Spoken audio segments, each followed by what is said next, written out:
حاضری لگا کر جانے کی اجازت دی، کیونکہ کرونا SOPs کی وجہ سے عدالت چاہتی ہے کہ کم سے کم لوگ جو ہیں وہ عدالت میں ٹھہریں، باقی جتنے غیر ضروری طور پر زیادہ تعداد جو ہے وہ کمرہ عدالت میں موجود نہ ہو۔ اس لیے عدالت نے کہا کہ جو اگر کوئی جرح کا مشاہدہ کرنا چاہتا ہے، جرح دیکھنا چاہتا ہے یا اس کے کوئی نوٹس لینا چاہتا ہے تو پھر وہ عدالت میں رہے، باقی جو ہیں وہ جا سکتے ہیں۔ تو شاہد خاقان عباسی جو ہے وہ پیشی کے بعد واپس باہر آئے اور انہوں نے بھی بڑا ڈپلومیٹک سا جواب دیا اس حوالے سے، وکلا کے حوالے سے۔ انہوں نے بھی بالکل وہی بات کی جو وکلا کے جو تنظیمی کرتا دھرتا ہیں وہ کرتے ہیں، کہ مطلب انہوں نے دونوں کی سائیڈز لی ہیں نا، کہ کہا ہے کہ وکلا کے جو چیمبرز ہیں وہ نہیں گرائے جانے چاہیے تھے، اور ساتھ ہی ساتھ یہ بھی کہا ہے کہ جو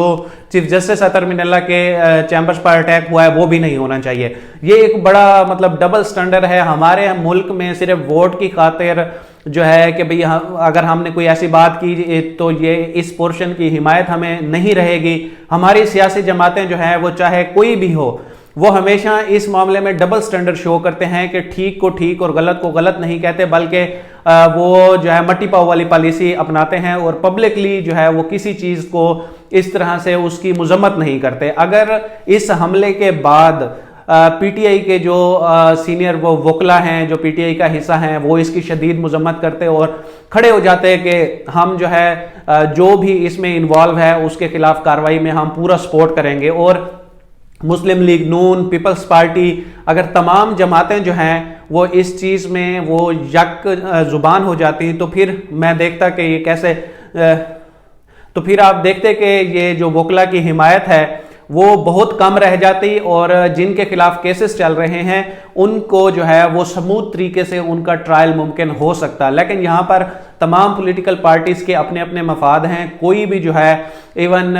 جو پی ٹی آئی کے ہیں فواد چودھری ہیں یا بابر اعوان صاحب ہیں یا دیگر جو جتنے بھی انور منصور صاحب تھے یا باقی جتنے بھی ان کے سینئر جو لائرز ہیں، ان کی جانب سے اس طرح کا جو ہے وہ واضح الفاظ میں اس چیز کی مذمت نہیں کی گئی اور کاروائی کے لیے جو ہے وہ ڈیمانڈ نہیں کیا گیا۔ اسی طرح سے پیپلز پارٹی میں بھی سینئرز لائرز ہیں، رضا ربانی صاحب ہیں، وہ تاج حیدر صاحب ہیں، فرحت اللہ بابر صاحب ہیں، تو یہ سارے ان کی، یا وہ لطیف کھوسہ صاحب ہیں، تو ان کی جانب سے اس طرح کی کوئی ڈیمانڈ نہیں آئی۔ ایسے ہی پی ایم ایل این سے جتنے بھی ہیں انہوں نے بھی جو ہے اس میں مٹی پاؤ پالیسی اختیار کی ہے، باقی ان کی جانب سے یہ نہیں کہا گیا کہ وکلا کی جو ہے وہ ان کے خلاف کارروائی کی جائے۔ اب ہم بات کر لیتے ہیں مسلم لیگ نون کے سیکرٹری جنرل احسن اقبال کے کیس کے حوالے سے۔ انہوں نے جو ہے وہ بریت کی درخواست دائر کر رکھی ہے، لیکن اس میں بھی جو ہے وہ وکلا کی ہڑتال کے باعث کوئی خاص پیش رفت سامنے نہیں آ سکی، اور عدالت نے اب اس کیس کو جو ہے وہ آئندہ سماعت کے لیے ملتوی کر دیا ہے۔ عدالت کے باہر کھڑے ہو کر وہی روایتی جملے احسن اقبال کی جانب سے جو ہے وہ دہرائے گئے، جو تقریباً اب ان کی جتنی بھی ٹاک ہے وہ ہمیں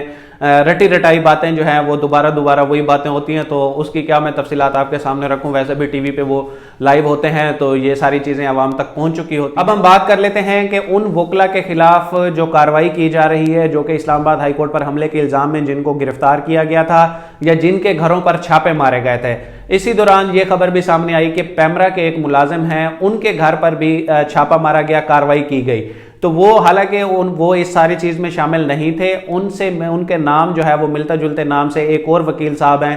ان کا نام مینشن کیا گیا تھا، لیکن پولیس غلطی سے ان کے گھر پہنچ گئی، تو پھر ان کی جانب سے جو ہے وہ انسداد دہشت گردی عدالت میں درخواست ضمانت دائر کی گئی تھی۔ تو اب عدالت نے جو ہے وہ تفتیشی افسر سے ڈسچارج رپورٹ مانگ رکھی تھی، لیکن ڈسچارج رپورٹ آج بھی جو ہے وہ عدالت میں جمع نہیں کرائی گئی، اور تفتیشی افسر کی جانب سے بتایا گیا کہ یہ ہائی پروفائل کیس ہے، اس لیے یہ رپورٹ مرتب کرنے میں تھوڑا ٹائم لگ رہا ہے۔ تو اس کے بعد عدالت نے جو ہے وہ ضمانتی مچلکوں کے عوض خالد محمود کی جو ہے وہ ضمانت منظور کر لی ہے۔ اور اب ویڈیو کے آخر میں آپ کو بتاؤں کہ جعلی بینک اکاؤنٹس سے جڑے ایک کیس میں پلی بارگین کی ہے۔ احسان الہی صاحب ہیں، یہ کنسٹرکشن کا بزنس کرتے ہیں، ان پر الزام تھا کہ انہوں نے جو ہے وہ سرکاری عملے کی ملی بھگت سے جو ہے اپنے فرنٹ مینز کے ذریعے سرکاری زمین جو ہے تقریباً 562 ایکڑ اراضی انہوں نے الاٹ کرائی اور اپنے نام پر مختلف طریقوں سے ٹرانسفر کرا کے یہ اس پر ہاؤسنگ سوسائٹی بنانا چاہتے تھے، لیکن پھر جب سپریم کورٹ میں یہ ساری کارروائی شروع ہوئی اور اس کے بعد سے جہاں پر احتساب عدالت میں تقریباً 10 سے زائد جو ہے وہ ریفرنسز دائر کیے گئے ہیں، آج اس میں جو ہے وہ نیب نے یہ اعلان کیا ہے کہ 21 ارب روپے کی جو ہے وہ پلی بارگین کی گئی ہے۔ ملزم احسان الہی صاحب جو ہیں وہ بھی عدالت میں پیش ہوئے اور جج بشیر صاحب نے انہیں کہا کہ آپ کو پتہ ہے کہ اس پلی بارگین کا مطلب کیا ہے کہ آپ نیکسٹ کسی عوامی عہدے کے لیے اہل نہیں رہیں گے، تو انہوں نے کہا جی مجھے معلوم ہے۔ تو اس کے بعد عدالت نے ان کی پلی بارگین جو ہے وہ اپروو کر لی ہے۔ اسی حوالے سے کچھ ڈیٹیلز جو ہیں وہ نیب کے ڈپٹی پروسیکیوٹر جنرل جو ہیں سردار مظفر عباسی صاحب انہوں نے بتائی ہیں، ان کی ویڈیو میں اٹیچ کر رہا ہوں، وہ آپ دیکھ لیں تو وہ ایک مطلب میں اپنی زبان سے شاید کوئی فیکٹس ادھر ادھر ہو جائیں تو وہ ہم نے ان سے بات کر لی تھی، وہ آپ دیکھ لیں۔ تھینک یو سو مچ۔ پاکستان کے حکم کے مطابق تحقیقات کر رہا ہے اور جعلی بینک اکاؤنٹس کیسز میں اب تک 10 سے زائد ریفرنسز جو ہے وہ اسلام آباد کی انتصاب عدالتوں میں دائر ہو چکے ہیں اور اسی طرح بے شمار جو ہے وہ تحقیقات جو ہے نیب راولپنڈی میں زیر کار ہیں۔ آج نیب کی تاریخ کی سب سے بڑی ریکوری ہوئی ہے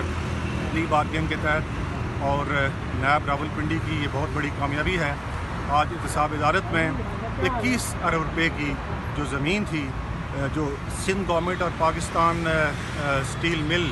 کی جو زمین تھی، خردبد کا کیس ہے یہ، اور وہ اس کی تقریباً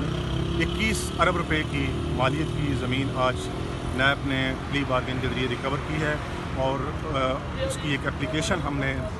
نیب اسلام آباد کورٹ نمبر 1 میں فائل کی ہے اور احتساب عدالت نے اس کو آج پلی بارگین کو اپروو کیا ہے۔ میں سمجھتا ہوں کہ یہ نیب راولپنڈی کی اور بالخصوص چیئرمین نیب جناب جسٹس جاوید اقبال کی کاوشوں کا نتیجہ ہے اور انشاءاللہ یہ عوامی خدمت کا یہ سلسلہ جاری رہے گا۔ Thank you very much.